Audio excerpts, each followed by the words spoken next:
Apakah kucing yang sudah disteril nggak akan lagi kena flu atau lebih aman terhadap flu, penyakit kantung kemih, penyakit saluran kemih, penyakit yang bikin kucing nggak bisa pipis atau mampet gitu guys ya. Kita akan bahas di video ini ya. Halo guys, assalamualaikum, balik lagi di channel kita ditemenin sama Bebeng guys. Halo guys, jangan lupa di like, comment, dan subscribe. Nah, si Bebeng ini adalah salah satu kucing saya yang udah disteril guys ya. Nah, kalian bisa lihat sendiri, dia ini udah nggak ada pelernya. Dan Bebeng ini kebetulan kucing saya yang punya riwayat flu atau nggak bisa pipis gitu guys ya. Tapi sebelumnya kita mau kasih dulu Maxpal Super Serum ini ke si Bebeng guys. Ini adalah serum multivitamin yang berisikan protein yang tinggi, multivitamin sama vitamin yang dibutuhkan kucing ada di sini, dan juga mineral-mineral lain yang dibutuhkan kucing. Udah komplit banget guys. Cara pemberiannya gampang ya, bisa dicampurkan dengan makanan atau bisa dipencetkan langsung aja ke mulut kucingnya guys. Kita pencet langsung aja ke Bebeng guys ya. Bismillah. Cup.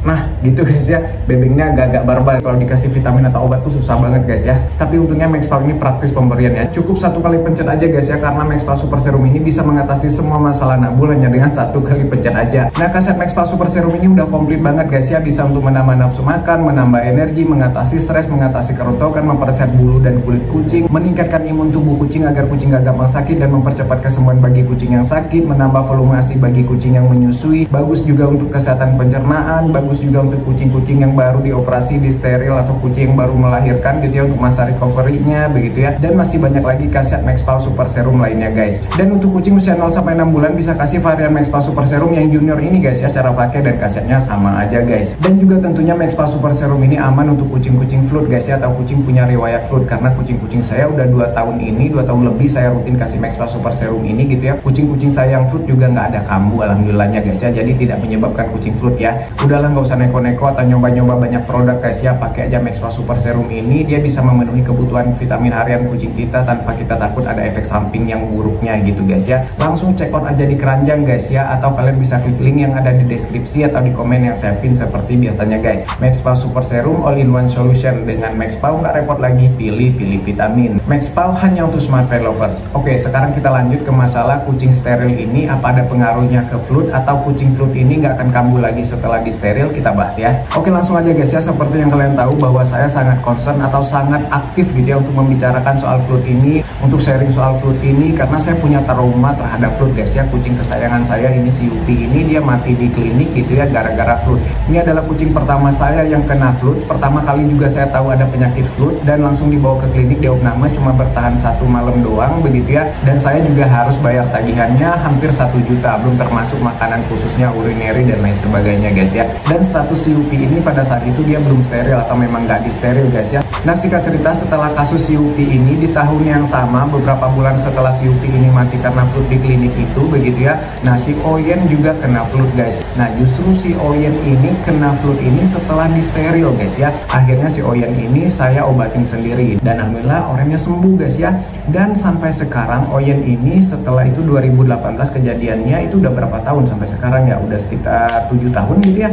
Dan alhamdulillahnya Oyen nggak pernah kambuh lagi guys ya. Nah, terus setahun kemudian 2019 begitu ya, si Encem kucing saya yang ini yang pernah saya bikin video pengobatan flu dia, yang paling komplit lah saya dokumentasi soal pengobatan flu dia begitu ya. Nah, si Encem ini disteril guys ya, karena dia ini suka spray-spray di rumah, nyemprot-nyemprot begitu ya, jadi kita steril. Nah, si Encem ini setelah beberapa bulan disteril, justru si Encem ini kena flu guys. Dan si Encem ini kena flu-nya bener-bener bolak-balik kena flu gitu ya, sampai di kateternya berapa kali guys ya. Jadi si Encem ini adalah kucing saya dengan riwayat flu yang paling sering kambuh gitu guys ya. Nah, sekarang kita beralih ke si Bebeng guys ya. Nah, si Bebeng sendiri kena flu ini hampir berbarengan setelah si Encem guys ya. Jadi setelah si Encem ini kena flu gitu ya, bahkan Bebeng ini pakai kateter yang bekas secondnya si Encem guys ya, dan dirawat jalan. Obatnya saya beli di luar dan obat-obatnya yang saya pakai itu sama ya seperti yang di Encem itu gitu guys ya. Nah, singkat cerita, setelah setahun Bebeng ini setelah sembuh dari flu ini, si Bebeng ini saya steril di 2021 akhir begitu ya. Di November ini ada video steril si Bebeng gitu ya, dan pada saat itu si Bebengnya aman-aman aja tuh. Tapi setelah beberapa bulan di steril itu, si Bebeng kambuh guys. Karena memang setelah dia disteril, lagi-lagi si Bebeng ini nafsu makannya bertambah, dia semakin gendut gitu ya. Dan pada saat itu si Bebeng ini saya tanganin sendiri gitu ya, saya obatin sendiri tanpa dikateter justru begitu ya. Nah, alhamdulillahnya si Bebeng ini setelah kambuh sekali itu dulu nggak pernah kambuh lagi sampai sekarang guys ya. Ini udah hampir 3 tahun alhamdulillahnya gitu ya. Jadi intinya pengalaman saya di kucing-kucing saya nggak tahu kucing orang lain begitu ya. Kalau di kucing saya pribadi, menurut saya disteril atau nggak disteril tidak mempengaruhi flu. Menurut saya bisa saya katakan seperti itu ya, walaupun dokter bilang gitu ya disteril bisa memperkecil peluang fluid gitu ya. Saya juga dulu percayain seperti itu, tapi setelah saya lihat di kucing-kucing saya ternyata tidak berpengaruh. Jadi kayak ini dua hal yang berbeda gitu ya. Bahkan justru kalau misalkan kucing yang sudah disteril itu nafsu makannya semakin meningkat, makan semakin rakus, semakin banyak makan, tidak kita kontrol, dan dia semakin malas-malasan, jarang gerak gitu ya. Itu justru membuat peluang kena fluidnya lebih besar menurut saya ya. Kenapa saya bilang steril atau tidaknya tidak terlalu mempengaruhi soal fluid ini begitu ya, karena kucing saya si Kimi ini dia makannya sama dengan pakan kucing saya yang lain, tapi dia nggak disteril. Alhamdulillah sampai sekarang si Kimi ini sehat, nggak pernah kena fluid guys ya, alhamdulillah. Walaupun dia makannya lumayan rakus gitu ya, tapi tetap saya kontrol gitu ya. Tapi si Kimi ini saya lihat si Kimi ini dia minumnya banyak guys. Saya pakai botol gitu kan minumnya dia gitu ya.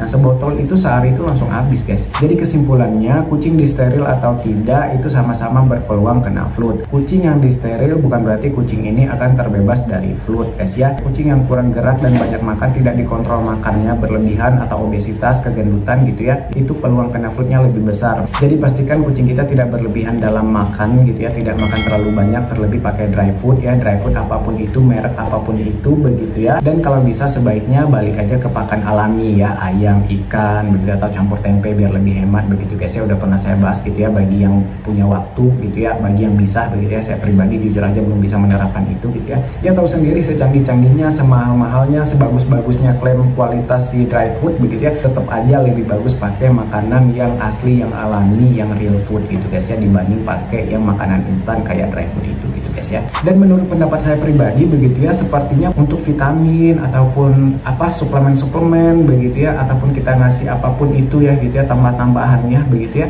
itu juga perlu kita pikirkan guys ya. Karena sekarang kan makin banyak tuh, apalagi orang ngasih kayak vitamin sehari bisa 3-4 macam begitu guys ya. Itu harus lebih bijaksana lagi guys ya, harus lebih dipertimbangkan lagi gitu guys ya. Sebaiknya jangan terlalu berlebihan dalam hal vitamin juga gitu guys ya. Kalau saya sih udah 2 tahun ini Max Power ini aja guys ya gitu ya, alhamdulillah nggak ada yang kambuh gitu guys ya. Saya satu pencet Max Power aja per hari dan nggak pernah lagi kasih vitamin-vitamin tambahan lainnya, cukup udah ini aja gitu ya, satu pencet dari per hari gitu guys ya. Oke gitu guys ya, semoga kalian bisa paham dengan penjelasan saya yang agak belibet ini. Terlalu banyak pemerannya di sini, ada beberapa ekor yang harus saya ingat-ingat lagi ceritanya begitu guys ya, takut salah juga kan gitu ya. Tapi kalau ada yang kurang paham atau ada yang mau ditanyakan atau kalian mau nambahin berbagi pengalaman juga soal pengobatan flu dan lain sebagainya gitu ya, atau mau next request apa, silakan ya guys ya, jangan sungkan-sungkan, coret-coret aja di kolom komentar, bebas asal sopan, nanti saya akan jawab guys ya. Sampai jumpa di video berikutnya. Assalamualaikum, bye bye guys, bye.